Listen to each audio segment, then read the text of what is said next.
confession. We talked about this earlier, like some of like favorite smells ever. Weird love when you go into a clean porta potty and like the smell of it, like you know, like the okay, like the I like think the it's like a chemical blue. smell? I think it's like a chemical like air freshener. Someone told me that's like what a urinal cake smells like. I don't know. I've never met her. It is what a urinal cake. Yeah, I can Is that attest. okay? But I like can it's kind attest. of, but it's like I know it's like a clean smell, so like it's not gross. It's not gross. No, it's like a chemical clean smell, but I know the smell. I like it. Hi, I'm Sigourney Beaver, and welcome to Obituary Past Lives. Today, I am joined by the most beautiful creature to ever grace your Dragula screens, Vander von On.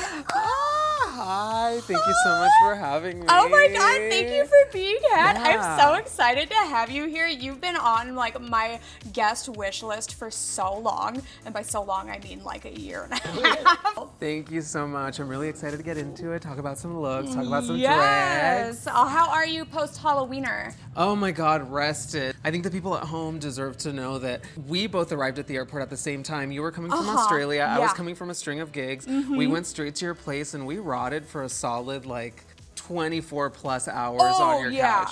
So like I feel revived and as alive as a dead bitch can feel. So yeah, I feel good. How was your Halloween season? It was, well, I was in Australia and that's why we missed last week. Oops. And it was amazing. Okay, I told you this story. But Yeah. I'm so excited to tell Connor do. and Eric who are Please. here. Amazing Connor and Eric. None of this would happen without them. They are incredible. So I'm surprise. And I did not do any kind of research on anyone else that was going to be in the tour with me. Right. So one of the girls, she's the reigning winner for Drag Race UK. She just won last year. She's incredible. Her name is Kyron Thrax. Hi, Kyron. She's incredible and she's a peach. She's so sweet and she's so funny.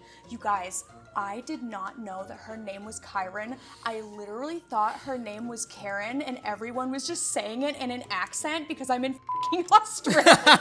So the whole time I'm calling her Karen, no one is correcting me at all. How many days? Oh, like 4. No one corrected. I was like, hey Karen, what are you doing? Like, no one's saying, and like of all the names to like mistake someone for, like, I kind of live for the fact that Kyron let this go on for 4 days and didn't say, maybe my name's not Karen. The whole cast did. But like, come on, say Karen in an Australian or like British accent. Karen. Kyron. I'm terrible at accents. And then I finally found out on the last day when we were at baggage claim at the airport in Brisbane, and someone was like, wait, did you call her Karen? And I was like, yeah, that's her name.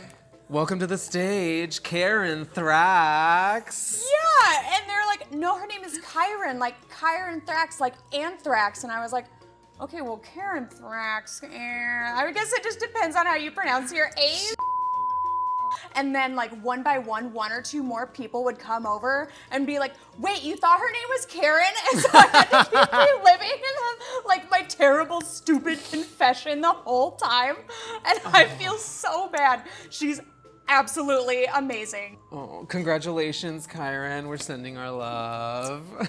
Anyways, Australia was great. I got a pet a koala. That's pretty much like my dream. That's what I really went there for. And you got to wear a snake. I did get to wear a snake, and I do have pictures of me with a quokka, and that was incredible. Let's get back into this. Yes. Today, we are reviewing a very, very good episode. What episode did you pick for us? Today we're doing season 5, episode 2, Trash Can Children. Ooh! And see, a lot of people don't know this about me. Since I was about pretty much a lifelong Garbage Pail Kids collector since I was about 6 years old. I have a massive collection. I have the vintage series. I have some of the newer ones. I'm actively collecting the Chrome series and the horror series.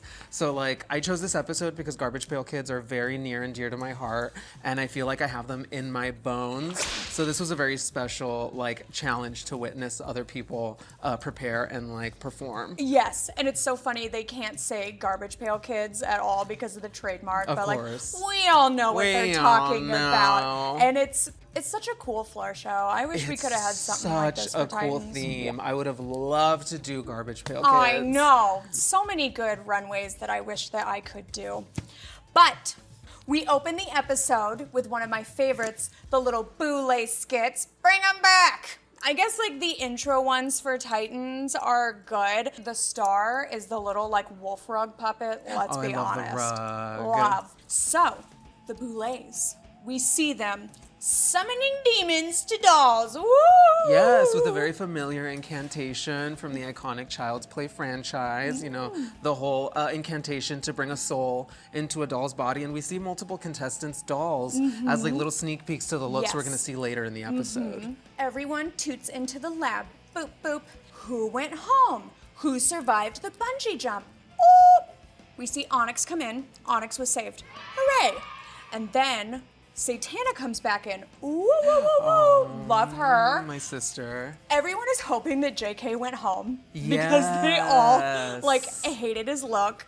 I know what it's like to be the one that like everyone kind of like piles on. So like it just really sucks to be JK this episode.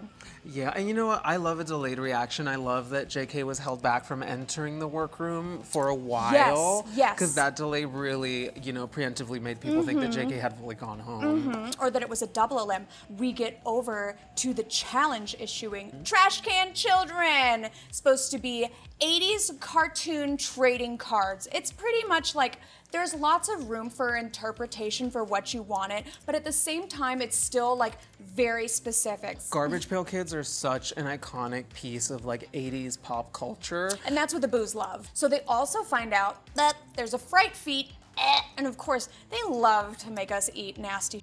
You know what? And I used to love making it because when I was doing production design for the show, I had the grand honor of making all the disgusting foods and the I put in contestants' mouths, let me tell you. You're a monster. Oh, it was so much fun. But remind me, for this episode, I didn't quite catch like what it is that they're drinking. What is that mystery drink? Oh, it's some kind of barf shake. It looks so thick and viscous and coagulated and chunky and funky. Yeah, it's like actions speak louder than words. Like I can see it and I know that I don't want it. But the person that wins the fright feat gets to throw a curse, and whoever they cast it upon has to get ready in a porta potty. That's the one that would piss me off. I can do a lot of nasty shit, but having to get ready in a porta potty would really piss me off. Okay, but like they don't specify like whether or not it's a used porta potty. Oh, they say it's filthy. Oh, sure, they say it's filthy. Of course they do. Dragula, I mean, is there but, such a thing as a clean porta potty? I've never seen one. Okay.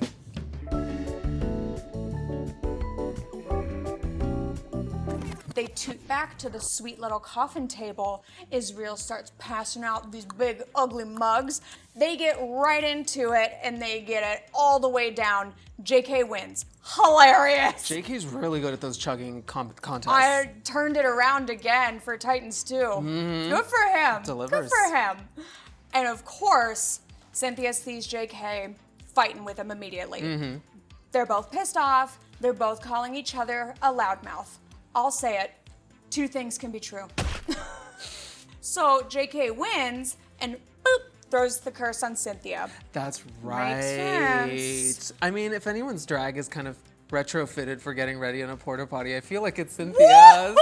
Because I love Cynthia's drag, but like that is the fantasy. Like that is the fantasy I get from Cynthia, the character, not the person. She's a potty princess. She's a potty princess. Yes. And then we move over to creatives. We're seeing everyone work on their looks, which That's right. honestly, like that's one of my favorite parts Oh, of it the is one show. Yeah, I really love, I mean, that's also my favorite part I think that's my favorite part of the drag is the creation aspect of it. The little tidbits that we might have seen in the dolls from earlier in the episode start to like materialize, yeah.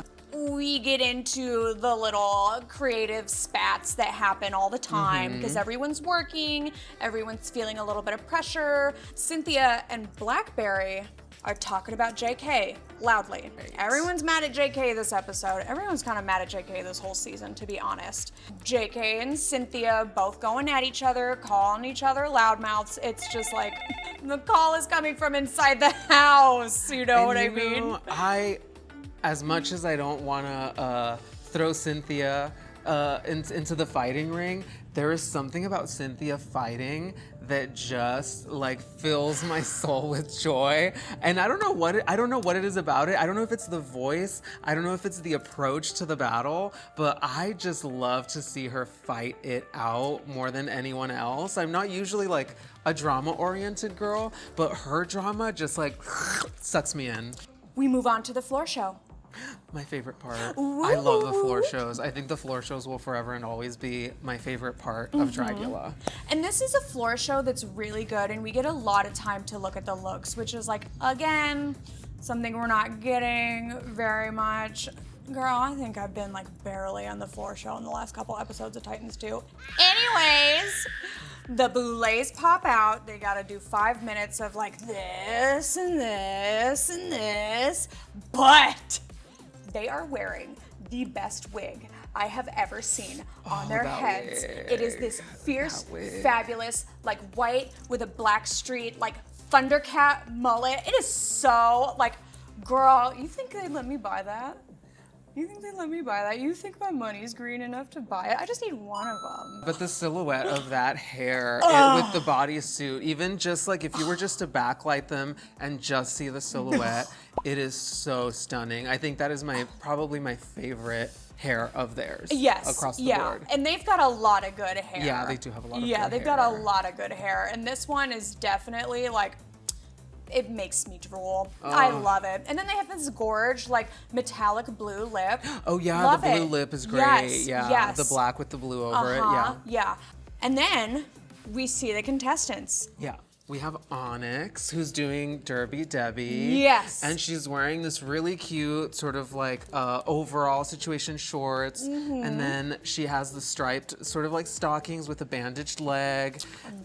One leg's bandaged. One leg is on a roller skate and she's on crutches. She's got this like really fun, almost like Pippi Longstocking sort of hair. The with hair the is so braids with cool. wires coming through the helmet. Yeah. And she's got broken teeth and you know, she's been through the mill, but she's got the biggest smile on her face. And as part of her floor show, she rips one of her teeth out with pliers as a demonstration of her commitment to pain and fun. And I really, really, really love this look. I think there are some fair critiques, particularly from Landon, about the bandaging of the leg and her having a prop leg and whether that was somebody else's or that was hers, and the bit about the number missing from the back. Valid points. However, those aside, I thought this look was so in the world of Garbage Pail Kids. It's funny, it's a little grotesque, it's a little bit inappropriate, it's very detailed. I have to say, this is actually one of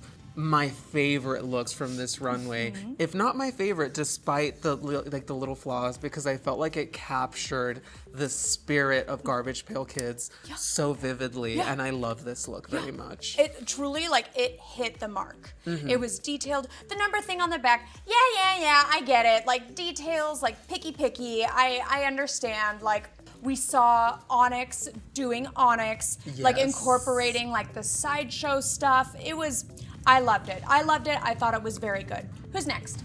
And then we have Neo, who's doing Spider Pussy. She has this beautiful silicone, like pregnant belly with these like kind of like tribal, like neo-tribal tattoos all over them. But instead of a belly button, we have this beautiful pussy. And then she's covered in cobwebs. There's this beautiful, like, I believe she mentioned that it was like a 3D printed chest piece that it's like white. It almost looks like skeletal or like an exoskeleton of like an insect with like those Halloween like stretch and pull cobwebs sort of like all over her. I love this look. I don't know if it necessarily met the prompt of Garbage Pail Kid, and that No. could also just be, that was not necessarily part of like her cultural upbringing. This might be like very new material for her to like be studying and you know, interpreting on stage. So I think she really captured the filth aspect of it with like the birthing of the guts through the belly button pussy. So I thought that was really fun, and that kind of, you know, tied into the gross factor of Garbage Pail Kids. But I thought it was much more exciting as a look, maybe like outside of that world. I really love that belly button. Don't forget about the mouth. Oh, she did have a mouth. That's right. There was this like mouth prosthetic. You can never have too many. Never too many. Made in China, baby. Next. Oh, my sister, Satana. Yes. I really, really, really like this look. She's this like weird, like red devil, almost like skin devil girl moment. You know, at first glance, the concept isn't like immediately clear, but the image of it feels very Garbage Pail Kids. The look is very extreme and very different from what she would do, but it's still cute and pink and girly, and there's little bows, and she's so cute, and she's just this like mean, bratty little girl, you know? So I feel like she really captured the essence of Satana with this like little kid character. Yes. What did you think? I liked it. She came out, I did not know who it was. Fair. I did not recognize she has some her. heavy prosthetics. Yeah, because everyone's doing like a little act of filth performance, and she was like munching on tampons. Was that what it was? Yeah. Wait, was it really tampon? Yeah, I'm pretty sure. Oh, I missed that. Yeah. Oh, I think maybe the filth performance aspect could have been a little clearer. I'm pretty sure it was tampons. Let me know in the comments. Yeah, let us know in the comments. Let me know if I'm wrong. Was I usually Satana am. eating tampons on the runway? Woo. And then we have a look that was a little controversial this episode, I think for clear reasons, and that was Cynthia's. Oh, yeah. Okay. The first time that I saw this years ago when this episode came out, I remember being like, I don't like that. I don't think that's appropriate. And then when we watched it again last night, I was like, eh. I think for me, when there's a really touchy subject matter like substance abuse or, you know, any type of abuse, unaliving, all these like really, really complicated issues to bring into like entertainment, I try to hold grace for where that person may be coming from. Like, I don't personally know if Cynthia has a history of substance abuse or if she like had that, you know, as part of her upbringing, if it was part of what was around her. And so I kind of give some grace to that and say, you know, I don't know her. Maybe there's more to why this is being performed on stage, but it was addressed by the Boulets that maybe it crossed the line into being uncomfortable. Matthew Lillard, the guest judge, also mentioned that, you know, it made him a little uncomfortable because it was maybe a little bit too far for the Garbage Pail Kids brand, you know? Well, and especially like, come on, it's from the 80s. Different time, you know what I mean? A very different time. Very different time. But did you like her bedazzled crack pipe? You know what? I always appreciate a crystalled prop. And the look itself was not bad. It was just the subject matter. Those hips, those pants Silhouette. that were like starched to high heaven with the rotted teeth and the messy brown hair. And then she had her little stroller. Little baby. You know, albeit a controversial topic, it was executed well. Ooh, let's do Blackberry. You know what? Blackberry actually reminded me of my own personal favorite Garbage Pail Kid. Which is? She's very simple, but she's very classic. Valerie Vomit. I love Valerie Vomit. She was my favorite since I was a kid. I think maybe because she was one of the first images of Garbage Pail Kids that I saw. And she just looks so happy to be like boiling her vomit soup in preparation to eat it. And she is very, very, very Cabbage Patch Kid look. She's very cute, and I felt like Blackberry really accomplished that. She looks so freaking cute. A little like princess bodice, puffy sleeves, and she's got these like yellow and purple boils all over her face, and she's squeezing the pustules and the pus is dripping down her face. This was equal parts cute and gross, and it was immediately recognizable. What was your favorite part about this outfit? Because I think we both really loved it. Of course, it's her tiny little basket handbag. Oh, Come on, tiny little basket handbag. This honestly, like, this was a look that I thought should have been on the top. I think it met all of the marks. Yes. And it was clean, it was polished. But speaking of clean and polished, let's talk about Throbert Zombert. Oh, our little ice cream lad. I love that look. So Again, we have cute. this really cute sort of like overall moment, but it's sort of like an ice cream lad overall. And then we have the big hat with the matching stripes as well. So and a big ice cream scoop that digs into the guts and just plops it onto the cones. Tell me your first reaction when you first saw this look.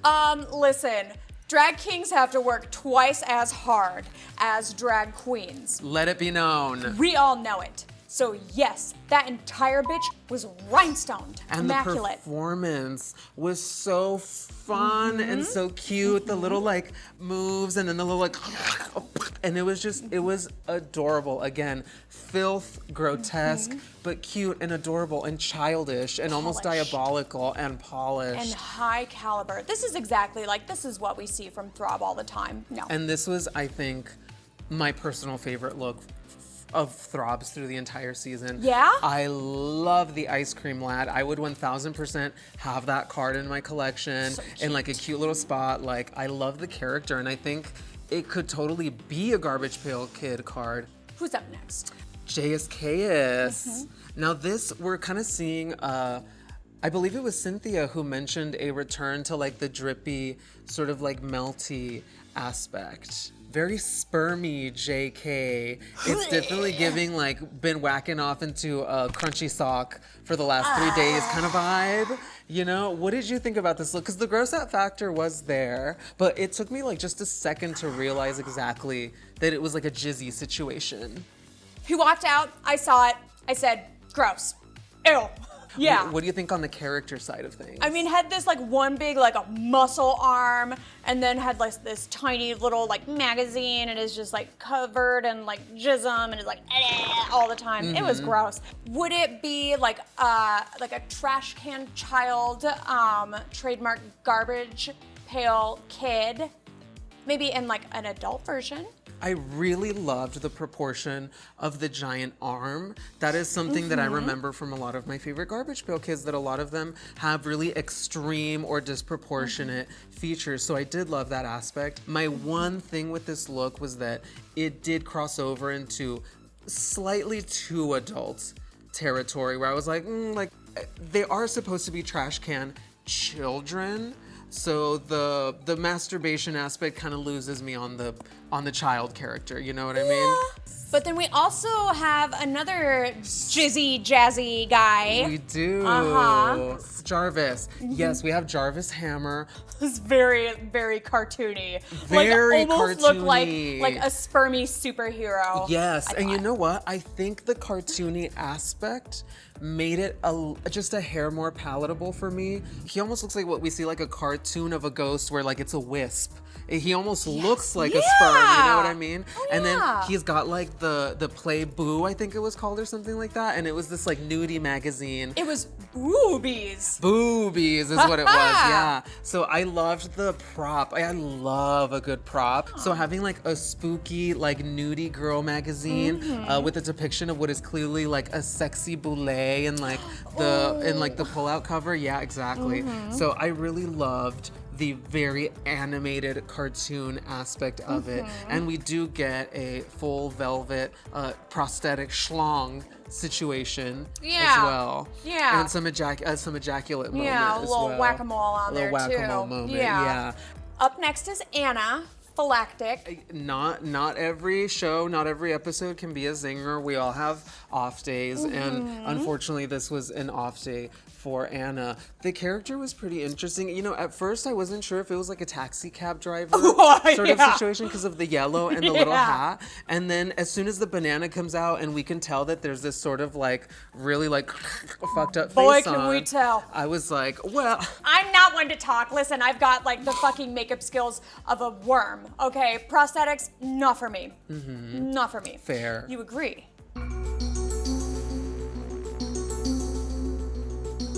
I agree that it was a little rough around the edges. Yes, it was a little rough around the edges. I thought the idea was cool though. And what I will say I really liked about it was the idea became very clear the second the banana came out. And I like a prop that like, oh yeah, like as soon as the banana came out, I was like, oh, skin peel, like a banana peel. Really? Yeah, no, I swear, like, I immediately came to me when I saw the banana because I could tell that the face was going to be some kind of a reveal, and I feel like maybe that's where you never really want to see a reveal coming. No. You know, a reveal should always be a surprise. So, you know, maybe that kind of works for and against it at the same time. But seeing the banana, I was like, oh, she's gonna peel her skin off. And then it happens, but unfortunately Anna kind of struggled through it. Pieces like were a falling off. Wig fall. Face was like a curtain drop at the same time. Yeah, it was like a kabuki drop with the face, and I feel for her because we've all been on stage and had a reveal malfunction or fall apart too soon. Did this read garbage pail kid, trash can child? Conceptually, yes. Unfortunately, I think the delivery is where it didn't meet the challenge, but conceptually, I did not think it was a bad idea. I didn't like it. Just the performance aspect of it, and also like the look. You know what I mean? Like I didn't get like 80s cartoony. Yeah, no, the 80s cartoon aspect was missing a little bit. And the costume, it was a little simple. I don't know if it necessarily needed crystals per se, but like maybe the silhouette needed to be a little bit more extreme or something, or the fabric needed to have a little bit, you know, a variation on the fabric choices. And then we have Orgotic. We have Orgotic. Now, Orgotic is very interesting to me. Now, let's talk about the look. We have this very like giant pistule, like anal fissure, prolapse head fantasy moment. The shape of the head is very reminiscent of the Cabbage Patch Dolls, which Garbage Pail Kids are, you know, very obviously based on. And then we have a lot of like leather and bondage sort of like situation going on. This was very like on brand drag for Orgotic. Yes. For someone whose face and body looks different every time I see him, is still recognizable. It's incredible. Like, is there like a nice way to say like is kind of like a budget wizard? Like, he just has like an incredible skill to like take materials that are not fancy or expensive and really pulling it together to make like a full look.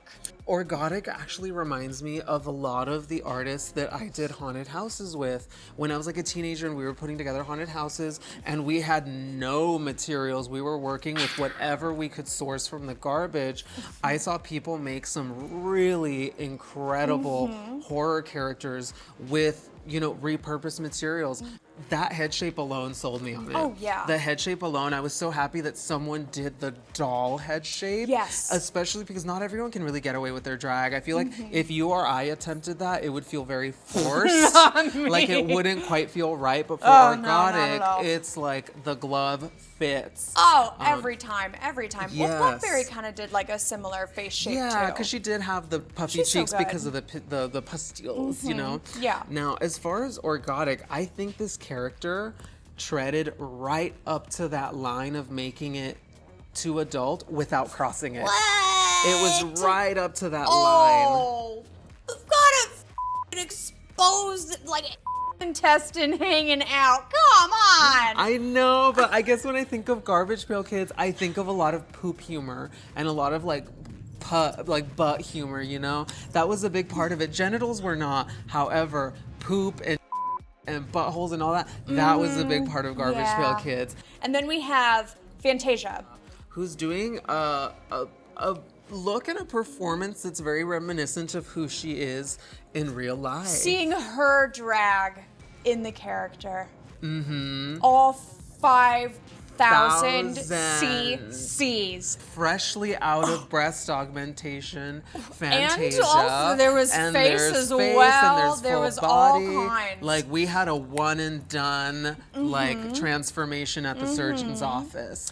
I thought it was pretty fun. I don't know if I necessarily got Garbage Pail Kid from it, but the cartoon aspect was there. Mama, she's built like a cartoon. She is built in like like the a best way cartoon. possible. Yes, she is really built like an animated character. Yes. I think I would have really loved to see some kind of boob gag, since that seemed to be the Where's main she gonna focus. fit it? Those knockers are knocking. Knocking. They are down. beating the door down. Yes. Just knowing, like, as someone who, like, has had implants and, like, what exactly, like, number and, like, cc means, it's cubic centimeters. Right. 5,000 is so big. Like, I had 550. I Okay. wanted to go 6, and my surgeon was like, no. He was so right. He was so right. 5,000 cc's. Do you know how many times, I swear to God, twice in this episode, I've seen her roaming around without a bra. You know, I asked her one time, you know, she tells me her back doesn't hurt. Those lumbars are atrophied, baby. They don't feel anything. But then we get to judgment. Our guest judges are Matthew Lillard, who I love as Shaggy from Scooby-Doo, and then also the guy from 13 Ghosts who has like the sliding door like right on him, and then you see like the front nap. That's one of my very favorite kills ever. And then our other guest is the King of Kings, Landon Sider. Oh, and Landon looks so good. Always. You know, drag kings gotta work twice as hard. Yes. And Landon came to clock No. this episode. Holy hell. No stone was left unturned. No detail was left unpicked. They loved JK. They thought Anna was a mess. They didn't understand Onyx. They didn't understand the look or the performance. Why? I don't get it. I thought it was fantastic. I loved the performance. Why do they hate her? Tell me. You know, what they mentioned during Judgment is that they know Onyx to be this like sideshow showgirl. And so I think the conflict with the judges was that Onyx was delivering these fully developed characters, but they felt were kind of far removed from the Onyx that they know. And I understand that aspect of it. I think from a contestant point of view, I think oftentimes people cater to specific things that they already know and they do because that is what they get booked for. And so it's their way of keeping employment. But sometimes when an opportunity like Dragula comes around, it's an opportunity for artists to bring in all the aspects that they would like to bring into their drag, but that they don't because they're afraid it'll affect their bookings or that they just won't get booked at all. And that's what I got from Onyx. You know, Onyx isn't necessarily like a character or cosplay girl, but in these 2-3 episodes that we got from her in this season, I felt like she really showed that she's good at it. I kind of loved the hand puppet character. I really loved Derby Debbie. And you know, I think maybe it was lost on the judges because they were like, well, we brought a showgirl. Who is this person? But I feel like if she had stayed a little longer, we would have eventually seen it, you know? And that's the thing. It's, you know, they critique her. They're like, we just don't see Onyx yet. Well, girl, it's episode 2. And it's like, it's so frustrating to me because you really could like say that about any of them up there. Justice for Onyx. And we have our placement, our safes are Fantasia, JK, Blackberry, Jarvis. Makes sense. I would have put Blackberry in the top though. Yes, I would have put Blackberry in the top, but not mad about safe. And then we have our tops, which are Neo, Orc, and Throb. But then we have our bottoms, who are Anna, Onyx, and Cynthia. Anna's makes sense, for sure. Anna's makes sense. Cynthia's makes sense because of the touchy subject matter. And it's also like, it's comparative. I don't think Onyx should have been in the bottom. I don't think so either. I was a little shocked that she was in the bottom when I first saw this episode, Yeah. And then Throb wins. Throb wins, obvious well win. Deserved. Like clear winner across the board, Yes. But then we have Onyx and Cynthia up for extermination. And what is that extermination? It is transporting wormies, maggots, and larvae with your mouth across the room into a measured beaker. Whoever gets the most in gets to stay. I would have murdered this extermination. I believe it. Because I don't give a f about bugs. They don't gross me out, especially in a controlled setting.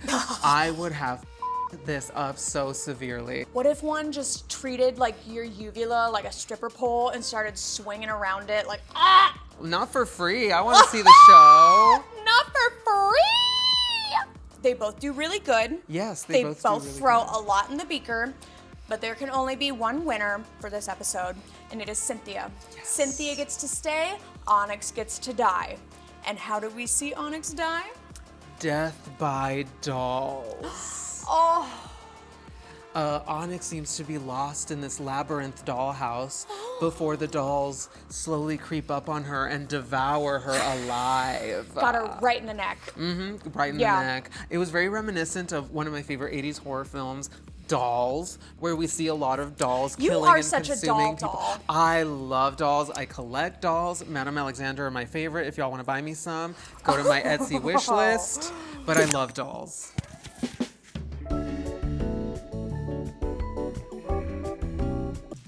That.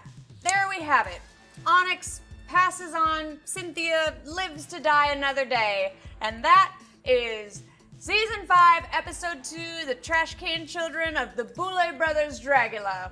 Thank you so much for having me. I'm so glad that we got to discuss this episode. Yes. Garbage Pail Kids are so special to me. And I've never, in all my years of drag, I've never shared that with people. So I'm glad I got to share it with you and with your beautiful audience at home. So thank you for letting me share my love of Garbage Pail Kids. Make sure to like and to subscribe and to comment. And we'll see you next week with my surprise guest. You guys, I have Maddie Morphosis coming. Because we're doing a show trade, so stay tuned to see me on her channel, and you'll be seeing her here next week. Bye. Okay, bye.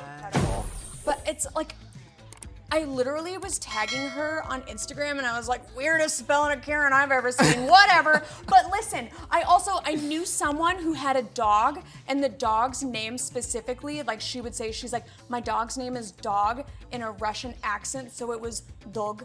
Was like, yeah, so I just thought it was one of those. I just thought it was Karen in a British accent.